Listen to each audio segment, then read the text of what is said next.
참 기가 막혔어요.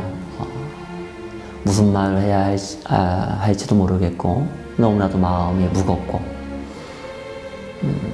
교회가 있었던 곳에 교회는 무너졌고 폐허더미가 됐고 방치되어 있고 쓰레기와 또 동물들의 오물들로 냄새가 나고 어느 누구도 고개를 돌려보지 않는 곳 방치되었다 뿐만 아니라 어떻게 보면 많은 사람들로부터 외면당하는 그런 모습을 보면서 너무나 가슴이 미어졌어요. 하나님이 저렇게 무시당하고 있구나. 하나님 저렇게 이곳에서 인정받지 못하고 있구나.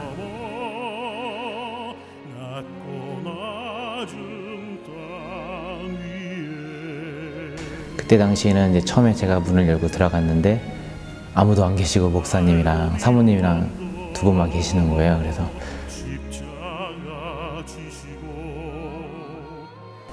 좀 들어가기는 어색하긴 했죠. 그래도 담대하게 이제 들어가서 예배를 드리는데 목사님께서 너무 열정적으로 이렇게 찬송을 하시고 또 말씀하시는데도 간절하게 이렇게 말씀을 전하시는데 제 마음속에 감동이 됐어요. 그래서 처음 이렇게 나왔는데 너무 감동이 되고 뜨거워서 교회를 다녀야겠다 싶어서 이제 그 후로 교회를 다니게 됐습니다. 그래서 건축을 놓고 하나님 몇 월까지 하나님께 은혜 주시면 건축을 하겠습니다. 그렇지만 전혀 은혜가 임하지 않았어요. 대신에 하나님께서 성동리가 아닌 헤이리에 250여 명이 들어가는 큰 극장을 저희가 무상으로 쓸 수 있는 그런 은혜를 주셔서 지금은 건축이 아니라 하나님께서 우리가 예배를 마음껏 찬양하고 예배 드릴 수 있는 예배 초소를 주셨구나. 이게 응답이라고 생각하고 잠시 건축을 내려놓고 그리고는 우리가 주일마다 헤이리 그 극장에서 예배 드리기 시작했죠.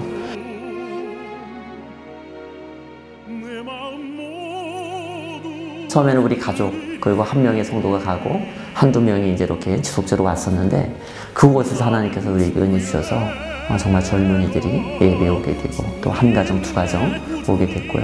그러한 가운데 우리가 모여서 식사를 하거나 교제할 공간이 없는 거예요.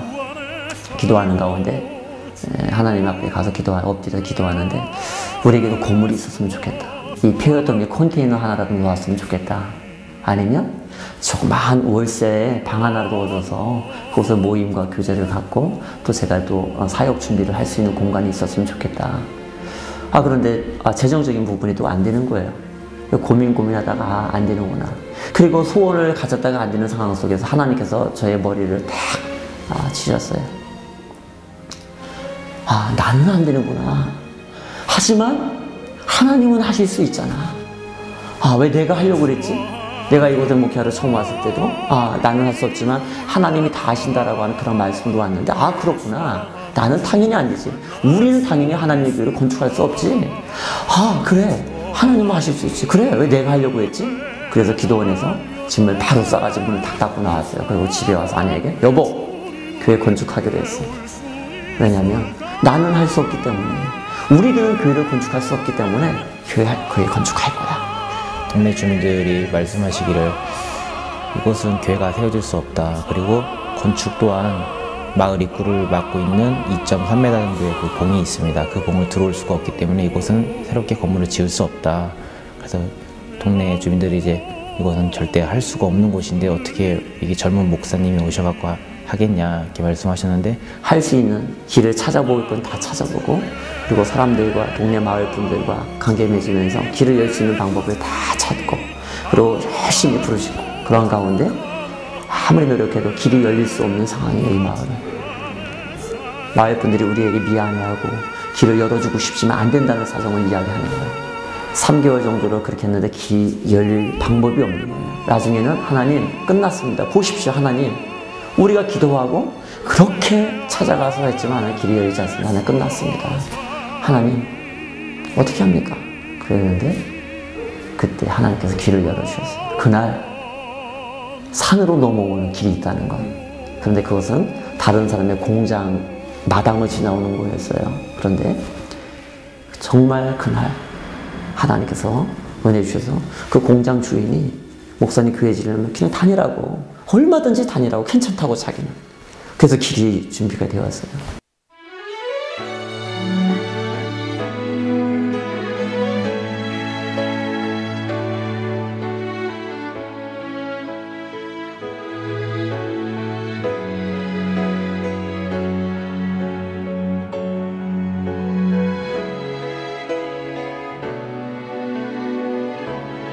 기공 예배 드리는 날부터 지금 입당 예배하는 지금까지 우리가 5월부터 지금 11월까지 매일같이 밤 11시부터 11시 반까지 다 같이 우리가 기도를 지금까지 해왔어요. 어느 누구도 우리를 도와주겠다는 사람이 없었어요. 우리가 돈을 빌릴 수 있는 그러한 은행에서도 우리를 빌려주겠다고 사람들이 왔지만 대출을 해줄 수 있는 여건이 되지 않아요. 오직 하나님의 은혜로 지겠다. 그렇게 가진 것 없이 기도하면서 무릎을 시작했는데 정말 예전에 사역했던 그러한 교회들 또는 저를 알고 있는 사람들이 연락 한 번 하지 않았는데도 다 한 번씩 연락 와서 궁금해서 연락 오고 또 상황을 물어보고 그러한 가운데 그분들이 정말로 계좌번호를 물어가면서 그분들이 십시일반 정말 어려운 분들이 정말 가부의 두 랩돈처럼 자기 전 재산을 헌금을 하고 정말 필요할 때 정말 돈이 나가야 할 그 시점에 하나님께서 이렇게 까마귀들처럼 그렇게 보내주셔가지고 얼마나 놀라운 일이 벌어졌는지 하나님께서 기도하는 가운데 자꾸만 저를 기억나게 하셔서 걱정이 돼서 전화 오고 그리고 또 물질도 또 보내오시기도 하고 어떤 분들은 또 문자에 휴대폰을 볼 때마다 또 하나님께서 저를 생각나게 하셔서 또 전화 와서 또 그렇게 역사하시고 뭐 사람의 생각과 방법은 도저히 이루어질 수 없는 지금까지 공사하면서 필요한 예산이 적기에 중도금 지불할 때에 그렇게 은혜 가운데에서 다 지급이 되게 돼 있어요. 저를 이곳에 파송한 교회 합병교회에서도 정말 시시때때로 사랑하는 성도들이 또는 교회 목사님과 성도들이 정말 필요할 때마다 정말 은혜롭게 또 역사를 해주시고 마을 분들은 정말로 김장을 해서 김장을 막 갖다 주시고 무구도 갖다 주시고 파도 갖다 주시고 얼마나 교회를 사랑하고 섬겨주시는지 교회는 나오지 않아도 어른들이 정말 이렇게 교회를 사랑하고 섬기고 정말 너무나 많은 우리가 사랑을 받고 있어요. 네, 교회를 세우면서 주변 사람들에게 또 수많은 믿음의 사람들에게 이 마을 어르신들에게 아주 큰 사랑을 받고 정말 하나님이 우리를 사랑하시고 너무나도 우리가 하는 이 일을 기뻐하신다라고 하는 사실을 우리에게 보여주셨어요. 저조차도 그 자리가 교회인지도 몰랐는데 어느 날 목사님 오시고 교회 건축을 한 모습들을 보면서 성경에 나와 있는 무너진 예루살렘 성이 다시 서는 같은 그런 감격을 저도 느꼈고요. 동네 분들을 섬기면서 또한 이제 공연을 통해서 이렇게 봉사하면서 그냥 막상 예수 믿고 천국 가자고 이렇게 전도를 하는 것이 아니라 먼저 우리들의 그리스도의 사랑으로 동네 분들을 섬기면서 봉사하면서 교회를 초대하고 언제나 교회의 문을 열어놓고 이렇게 카페를 운영하면서 어느 누구든 오며 가며 이렇게 차 한잔 마시고 갈 수 있는 이렇게 소통할 수 있는 그런 저희 기도 이제 제목이 있고요. 그리고 이제 목사님 이제 사역 감당하시는데 부족함이 없도록 하나님의 능력과 권능을 언제나 끊임없이 부어달라고 그렇게 기도 제목이 있습니다. 여러 목사님들 많이 교회 중들 섬기시고 많이 보았지만 정말로 하나님께 정말 진실하고 신실하고 2년 동안 이 성동리 주민들을 섬기는 모습 또 우리 프로방스 마을을 섬기는 모습들을 보면서 정말로 하나님께서 보내주신 사자라는 것을 느꼈어요. 내가 예루살렘을 불쌍히 여김으로 이곳에 돌아왔은즉 예루살렘 성전이 건축되어지리라 라고 하는 그런 말씀을 주셨어요. 그리고 다시 이곳이 넘치도록 풍성하게 채워질 것이다. 수많은 사람들이 몰려올 것이다. 이곳은 성곽 없는 성곽 없는 성읍이 될 것이다. 내가 친히 불성곽이 되어주겠다. 이것은 힘으로 능력으로 되지 아니하고 오직 나의 영으로 된다. 수르바벨아,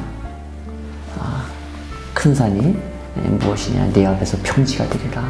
내가 이 일을 시작했으니 내가 이 일을 마치리라고 하는 그런 말씀. 정말 그 말씀을 주셔서 우리가 기도할 때마다 그 말씀을 붙잡고 정말 하나님의 뜻이 이루어지는 것을 목격하게 됐습니다.